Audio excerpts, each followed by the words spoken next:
for me because I don't know if I'm gonna have this opportunity ever again. Just a month ago I wasn't signed with the team. So now, I feel like I have a chance to, just go out and just play freely, go out and enjoy the game. Enjoy this moment. Enjoy being out there with my teammates and what God has presented and put in front of me. And it's up to me to handle it like a professional. And it's something I look forward to doing. Offensive coordinator Todd Haley said there won't be any seismic shifts in this offense. However, there will be a greater emphasis on the running game with Michael Vick at quarterback. This is a passing attack that takes time to learn, and Vick simply hasn't been with the team long enough. Who better to discuss than former Steeler Ryan Clark in the house? How we doing? I'm doing good. Just glad to be with these guys. Yeah. In any morning to be a part of this crew is a good day. It's always good to see. I approve of the suit, the shirt, the pocket square. Gosh. I'm wondering when did the shift in the hairdo come. I'm just wondering. I don't know, man. I retired and I just started doing this. Maybe it's my rebellious stage. Is that what that is? Maybe so. All right. The family approves, though. They approve. All right, then. Everybody's good. Just a renegade over there. All right, Ryan, always good to see you. How far can this Steelers team go with Michael Vick as their quarterback? Well, the thing is, hopefully they don't have to go very far. They're saying 4 to 6 weeks, planning for 6 weeks. You look at the games they have on the docket. The Ravens are early on Thursday, which I think bodes well because you don't know what Pittsburgh Steelers team is coming out. I look at the next 6 games. You have the Chargers, Cardinals, Chiefs, the Raiders, and the Bengals. I think they split those games, and if he plays extremely well, if they figure out the ways to use him in the right way, they can win 4 of those games. This team is ultra talented on offense, and I ended up not picking them to make the playoffs, and I'm sitting at home the last 2 weeks like, hey man, you're pretty dumb. Because they were just so explosive. Le'Veon Bell. Didn't you do it on this show? Right on this show. That's what I thought. They killed me. They hate me in Pittsburgh right now. But you watch Le'Veon Bell. Other than Matt Forte, there's no better pass-catching running back in the NFL. I think he's the best all-around back. Yes, he is. So he's a guy that you can use as a safety valve. Heath Miller, who's kind of forgotten because Antonio Brown is so good, is another guy who's very reliable, great hands, good route runner. The offensive line has been playing exceptionally well. D'Angelo Williams has run the ball well. Right. So it's on Todd Haley to figure out ways to make Mike Vick comfortable. Don't make him do the old Mike Vick things, because every now and then, and we all do it, you get a little older and you remember the golden days when you used to run past people and you had 4.3 speed and you ran with the ball loosely, and you get back into that. They don't need that Mike Vick. They need Mike Vick who understands, you know what, I'm going to throw this screen to Antonio Brown and allow people to block for him because he's one of the best wide receivers in the league. Yeah. And so if you do that, this defense can continue to not allow points as they have been, 6th in the NFL in points per game. If you can do those things, you can split with the teams you have to play, get Ben Roethlisberger back, and make a run toward the end of the season. You just depressed me. And I'm going to tell you why you depressed me. And I'm mad at Ryan Clark right now because I think you did it on purpose because you knew this was going to aggravate me, okay? What Ryan Clark just said, ladies and gentlemen, is this.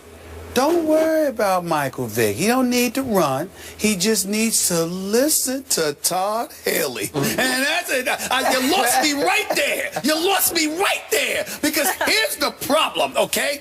I know that Todd Haley knows offense. I know that he can coach as an offensive coordinator. I'll give him that respect. My issue with Todd Haley, fellas, ladies, is this. Just when things are going right, he'll get adventurous and screw it up because he wants to prove that he's head coaching material. And with somebody like Michael Vick, he'll do it even more. He'll do it even more because let's be real about something with Michael Vick. I believe in Mike Tomlin. You know how much I love that man, okay?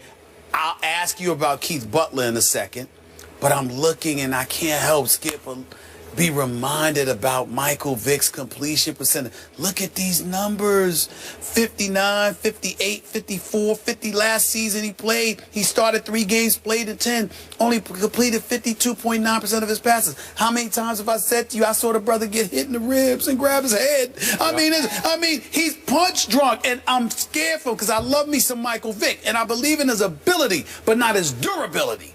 And I'm saying, I I got to, Ryan Clark is up here basically telling me I got to rely on Todd Haley to protect them. I don't believe that's going to happen. I'm telling you, I watched Todd Haley when Ben Roethlisberger was not playing. Le'Veon Bell's first game back in his rookie season, go to the Wildcat, something they had never done. Now you have D'Angelo Williams. He understands I have talent. But won't he get hit more on the Wildcat? No, when you bring the Wildcat, he's playing receiver. Or he's sitting over there with Mike Tomlin where you want him to be anyway because he's not durable. Yeah. So I'm telling you, they will find ways. You can't have this many playmakers and just mess it up. What can Mike Vick do? He can throw the deep ball.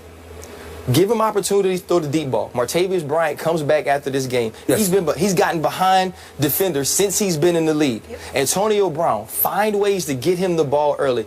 Don't make Mike Vick have to figure this stuff out. I agree with that. I'm just scared. And you talk about I'm just worried that you talking about his completion percentage with the Jets. I know you're from New York. Nobody could complete a ball with the Jets. I totally agree there. I totally agree there. I understand that. But again, before the Jets, he was in Philly. It was 54.6%. 58%. I mean, come on now. He had Deshaun Jackson and those boys back then. We're sorry. Okay. Let's discuss quickly Mike Tomlin. You love Mike Tomlin. I mean, you believe in this man as much as anybody you've ever. He should coach there forever. He should coach there until he passes. You love you some Mike Tomlin. You know I love me some Mike Tomlin. So do I. Now I'm going to ask a tough love question. When he signed Michael Vick to be the backup in place of Landry Jones, was Mike Tomlin operating with his heart or his head when he brought him in? Because it might be a little more heart than head. Both, might but I'll be. let you explain. It is both. He's right. All right, because they're from the same high school, even in same region, right? Okay, so I was shocked that he brought him in. I was happy because I thought Michael Vick deserved one more shot that I do not believe he would have gotten with anybody but this man in this city. But he is as far from Ben Roethlisberger as you can get. So they're going to have, you talk about seismic shift. It does, he says no seismic shift. It does require one. I don't care what you say. Listen, you want to talk about night and day? Yeah. That's what you got with these two, right? So you have to throw everything out that you would do for Ben and say, let's quickly install on a short week this, and this, and hope we can get away with that, right? So you don't even have a full week to get ready for this. That's a tall order for an aging, beat-up Michael Vick to digest on the fly. And I don't believe that Todd Haley would believe in Michael the way Mike Tomlin would. Because that's not what Todd Haley does, even though you brought up the Wildcat. But he wouldn't want Michael Vick to run the Wildcat. He would want D'Angelo or whoever to run the Wildcat. I get that. But I just think you're up against it philosophically here to try to put Michael Vick in position. He did okay the other day at St. Louis. He was 5 out of 6 for like 38 yards. He lost one fumble but got it back. Okay, it was okay. But that was running all of Ben's stuff, I assume, right? Right. Okay, so can you do anything on the fly to put Michael Vick in position to beat your arch rival with Joe Flacco, who by the way, as you remember, I don't know what it is about Flacco at Pittsburgh. Plays well. He's won 4 times there and won a playoff game there. I don't know what it is. You faced him, right? Well, you know, in that game, obviously, the rivalry, it doesn't matter the records or where you play. You know, the Steelers go to Baltimore and win games, and Joe Flacco he's won games on me late in games. He has. Since he's been there. I remember a Sunday night game. You remember that? Yeah. But trust me, I was out there. Let's keep in mind, gentlemen, ladies. Lady, yeah. That bodies matter. You can sit there and bring up to rivalries all you want to. They only matter when guys are there to play. Suggs is out. That's a big deal. It is. It's a big deal. And when I look at Michael Vick, I'm going to say it again. I don't have questions about his game. I think he has the talent to get it done. My point is, what about when he gets hit? Can Todd Haley and the Pittsburgh Steelers prevent Michael Vick from getting hit? That is my concern. Michael Vick has to stop Michael Vick from getting hit. What's the cliche?